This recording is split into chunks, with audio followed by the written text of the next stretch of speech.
Welcome to 100 Yards of Football. This morning we got an NFL game preview. It's an NFC South rivalry game. The battle of two teams, one from Atlanta, one from New Orleans. The Atlanta Falcons taking on the New Orleans Saints. I'm your host this morning, Vincent Turner, and helping me to break down the game is my man. He's our college football expert. He breaks down a lot of college football games here on 100 Yards Football. This morning, he did a great job on breaking down the World Championship with the Atlanta Braves this morning. He opened up our floor videos to cap off the day here at 100 Yards Football. But this morning, he's going to tell you who's going to be the team, who's going to come away with a big win down in New Orleans. The Atlanta Falcons taking on the New Orleans Saints. My man, Mr. Logan Landers. So if you like the video today, please come in and share it. As Mr. Landers is going to break down the Atlanta Falcons versus the New Orleans Saints. How you doing this morning, Mr. Landers? I am doing tremendous, Mr. Turner. A little bit tired. Stayed up late watching the Atlanta Braves win the World Series, but hey, what's a couple hours of sleep to watching an amazing moment in sports history, right? Yes, And sir. I'm ready for it, man. This is a great way to start the week with the Braves getting the win, and now you get one of the best football rivalries, especially here in the South. Whenever the Falcons play the Saints, whether it's in New Orleans or it's in Atlanta, it's a big deal here because there's a lot of Saints fans that live in Georgia and they rep their team through and through. And man, this is an absolutely amazing game. Of course, this is a great rivalry between two teams. The Saints, they've looked good this season, but, and that is a big question, what can they do? Jameis Winston, he is out for the year with a torn ACL. You don't got Drew Brees no more. You had Mr. Simeon come in last week. He did pretty good. He did pretty solid, 16 to 29, 159 yards, one touchdown. But can you rely on him each and every week for the rest of this season to carry things out and to get you into maybe a potential wild card spot there? I'm not 100% sure. It was a devastating blow. I get the Simeon looked good for half the game, but I'm not feeling confident that he can do it against the Falcons and that he can do it for the New Orleans Saints for the remainder of the 2021 NFL season. Jameis Winston, we know he was kind of a loose cannon really throughout his entire NFL career so far, whether it be with the Bucs or now with the Saints for throwing a bunch of picks, but also throwing a bunch of touchdowns. So we'll see how are they going to game plan against the Falcons. I think they got to go a little bit more run heavy. They got to get Alvin Kamara more involved. 133 attempts, 480 yards, only 3.6 average per rush. Not the greatest. He's got 2 touchdowns on the year. And I don't know, Vincent. It's just seeming like something's go off with the young man. I mean, he had a breakout year last year, the year before. People were having him in the conversations for, he could potentially be the best running back in the NFL. He's just not showing it to me this year. I mean, almost 7-8 games into the year. He's only got 2 touchdowns, not even 500 yards at this moment. I don't know. Something's going on with Kamara. Hopefully he can get it on track. But I don't think he's going to be able to get things going, at least in this game against the Falcons. But I do expect them to give him the ball a little bit more with their current quarterback situation they're going to have. And, Coach Sean Payton's going to have a whirlwind of the next couple of few weeks trying to figure out how he can get these Saints to maintain their good winning ways. Like I said, they are 5-2 at the moment, so they have had a good season. But what can you do to keep up that momentum after a big injury? We'll see. So, like I said, you got to give the ball to Kamara a little bit more if you are the Saints. You got to make sure that your defense is on point. Demario Davis, 53 tackles on the year, looking great. PJ Williams, the cornerback, 3 INTs. So they're looking good. They have a pretty good defense. They're looking good on that side. I think that if the defense can come ready to play against Matt Ryan and against Kyle Pitts, because that's going to be a heck of a matchup, I think that the Saints might have a shot in this one. With, like I mentioned, with Demario Davis, with Malcolm Jenkins, with Pete Werner, with that cast and crew. They have a good defense. They have some good players. And I think if you can get to the quarterback to have 16 sacks as a team, if you can get to Matt Ryan and get him a little bit scrambled out of the pocket, get him a little flustered, just you got to create pressure. Because either pressure creates cold or it creates diamonds. Matt Ryan, we've seen he's a great quarterback, but if you get him out of the pocket, you got about a 50-50 chance of either getting an interception or him going deep for a touchdown. So we'll see what the Saints can do if they can get some pressure on him, they can get some turnovers, and how they can win this ball game. Let's go over to the Falcons. Like I mentioned, you got Matt Ryan. Matty Ice, former MVP, went to the Super Bowl a couple of seasons ago. One of the most consistent quarterbacks, not just in Falcons history, but in really just the NFL. He's been doing it since, I believe, 2008, going into 2021. He's looked better than ever. He's still on top of his game. I know whenever the draft was coming around, everyone was saying, it might be time. It might be time for the Falcons to move on from Matt Ryan, to go a little bit younger with a Justin Fields maybe, or another young quarterback in the slew of 2020 talent that was just drafted. But the Falcons knew, with a brand new direction, they got new coaches all around. They got a new just kind of swagger about them. They wanted to keep and I say this very politely, of course, the old guard there with Matt Ryan, the veteran, the leader, the locker room presence that everyone knows and everyone respects. And so far, he has looked tremendous this year. As usual, Matt Ryan has always been consistent, like I said. 68% completion percentage, 1,814 yards, 13 touchdowns, 6 interceptions. So not too shabby for the young man. He's been sacked 12 times, but I think he's had overall a very successful season. Cordell Patterson is kind of the X factor, I think. I mentioned Kyle Pitts earlier, but Patterson and really the whole season has kind of been an underrated signing for Atlanta, I think, Vincent, because he's able to do things on special teams, at the running back position. Whenever you need kind of a jolt of offense, and what I've seen from this Falcons team this year, they usually rely on him to get things moving first. And he's done a really good job. He's got 268 rushing yards on the season.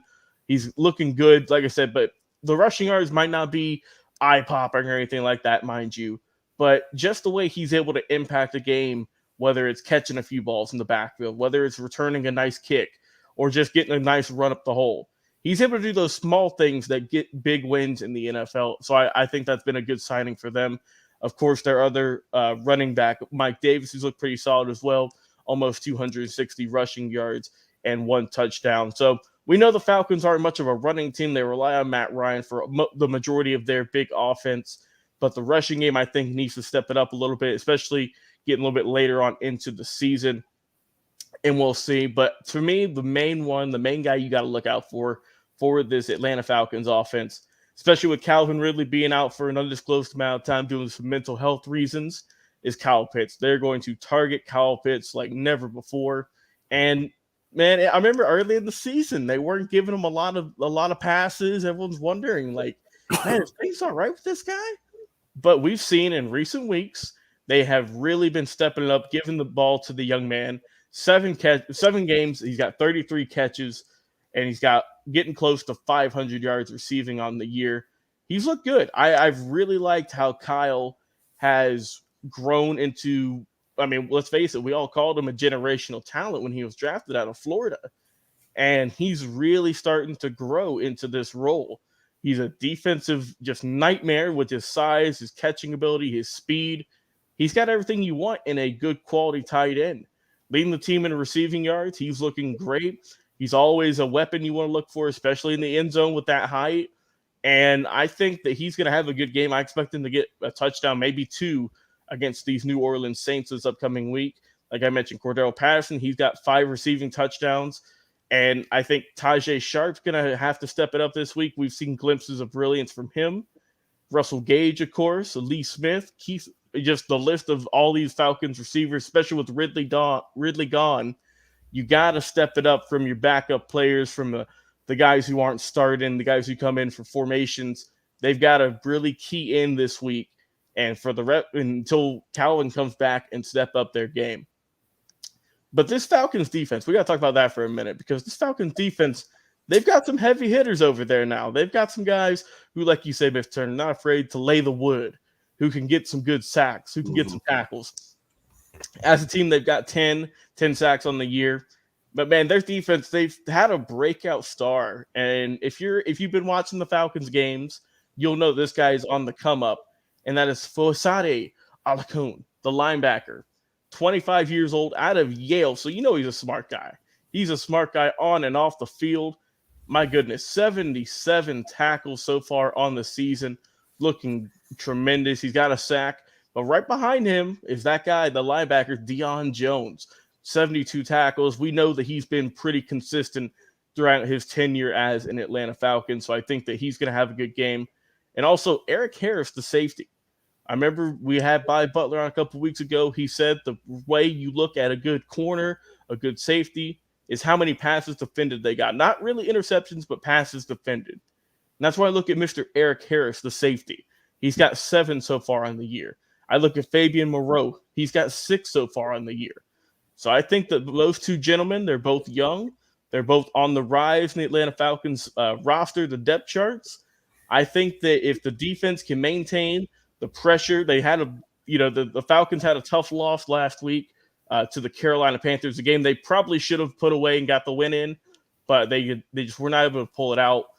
But I think that they have the momentum coming into this week because like we've mentioned all the shows so far this year, the Atlanta Braves, the World Series champions, they're wanting to keep up that momentum for all the Atlanta sports teams. So a lot of people are picking the Saints to win. I've been looking around on a lot of different websites, watching some television. So a lot of people got the Saints as the favorite in this one. They don't got a lot of trust in the Falcons. But Vincent, I'm riding the hot streak for the Atlanta sports teams. I got the Falcons getting the win in this one. This could be kind of a lower scoring one, but I think the Falcons will get the win. I'm going to go the Atlanta Falcons 21 and the New Orleans Saints 17 for my final score in this game. I think it's going to be a close one. I think Kyle Pitts is going to have a monster of a day. Matt Ryan's going to do his thing. And I just don't see the Saints kind of getting into gear, trying to figure out what they're going to do without Jameis Winston. I think they'll get it turned around, but not this week. When you look at this game, and like I said, I moved to this area in 1996 in October, and in all the football games that's on the Atlanta Falcons schedule, this is the game that everybody talks about.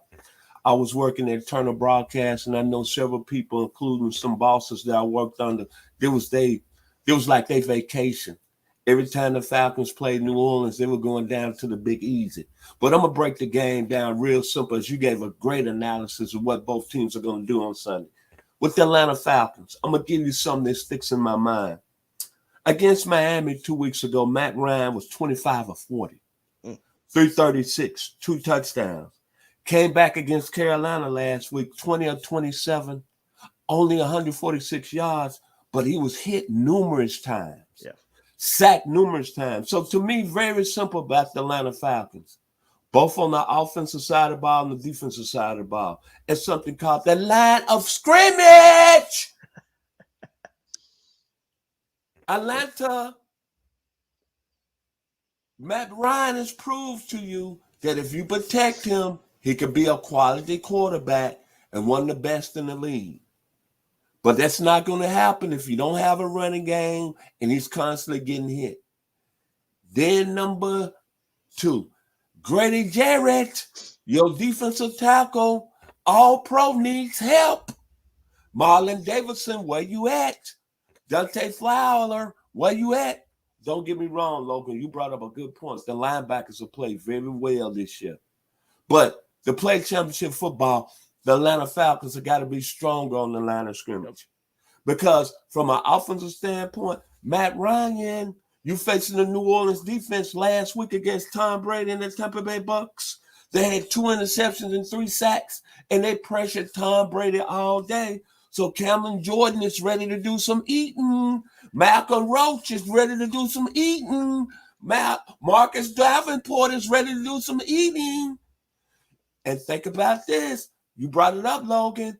P.J. Williams is starting to be a star in that secondary. They already got the glove over there, Marshawn Lattimore. Malcolm Jenkins is playing like he's been playing over his years in the league, Pro Bowl level. Mm-hmm. And Logan, don't worry about Alvin Kamara, North Cross finest. They're finna crank it up right now. Remember, he had no disrespect, but Jameis Winston has been up and down before he got hurt last week. That's true. And then they brought back Mark Ingram. So New Orleans is finna ride. And they got, I think, outside Bill Belichick, Sean Payton might be the second best coach in the National Football League. Don't worry about who that nation. Trevor Simeon is going to be a football player. So that being said, it's going to be very simple to me. The Falcons have to improve on their line of scrimmage. And they're facing a good defensive team this week. And that means run the football and keep Matt Ryan up and protected. And the same thing. Atlanta, your defensive line, Grady Jarrett can't be the mainstay this Sunday. When is the defensive line going to take it to the next level? And to all you Falcon fans, I'm going to let you have your final words, Mr. Landers. To all you Falcon fans out there, I hope you're watching. Because last week at this time, you was killing the head coach, Dan Quinn. But look at it right now. Who that nation? And then you Atlanta Falcons. There's something going on in Dallas. That Dallas defense is balling. Randy Gregory is balling. Michael Parsons is balling. Trayvon Diggs leads the NFL in interceptions. Who is their D coordinator? His name is Danny Quinn. How you like me now, Atlanta Falcons? Final words, Mr. Logan Landers, about Atlanta and New Orleans on Sunday. Like you mentioned, this is always a grudge match. It doesn't matter if these teams have no wins or if they're undefeated on the year. Both of these fan bases are two of the most. They love their team, win or lose, rain or shine. This is a classic Southern rivalry. You got to stick around and watch it. Like I see, I think the Falcons are going to get the win in this one. And VT, we like to bring up some music here on the show. And I was thinking about one this morning. I got to go to the legendary rap group from Atlanta, Outkast. Been a while since we heard from them. Maybe they'll come back one day, fingers crossed. But they had a song back in the day called the A.T. Elliots. And with the way the Falcons are right now, you just got to throw your hands in the air and wave them like you just don't care. Because, hey, the Falcons are going to be looking good this upcoming week against the New Orleans Saints. They got the momentum. They got the fans. They're going to be still a little hungover from the Braves now. They got the championship parade coming up. But they're going to be out there to support them Falcons. The Hawks are looking good so far. If you're an Atlanta sports team, if you're an Atlanta sports fan, this is a tremendous time. I think the Falcons got the momentum. They're going to get the win in this game. I can't wait to watch it this upcoming Sunday. If you like the video today, please come in and share it. We surely appreciate here on 100 Yards Football. I'd like to thank my young man. He broke it down adequately just a few seconds ago. My man, our college football savant. And now coming on to the NFL side, Mr. Logan Landers, out of Douglasville, Georgia, by way of Alexander High School and by way of West Georgia, one of the better schools in the state of Georgia. So if you like the video today, please come in and share it. I'm Vincent Turner. Once again, I've been joined by my man, Mr. Logan Landers. Y'all have a wonderful day here on 100.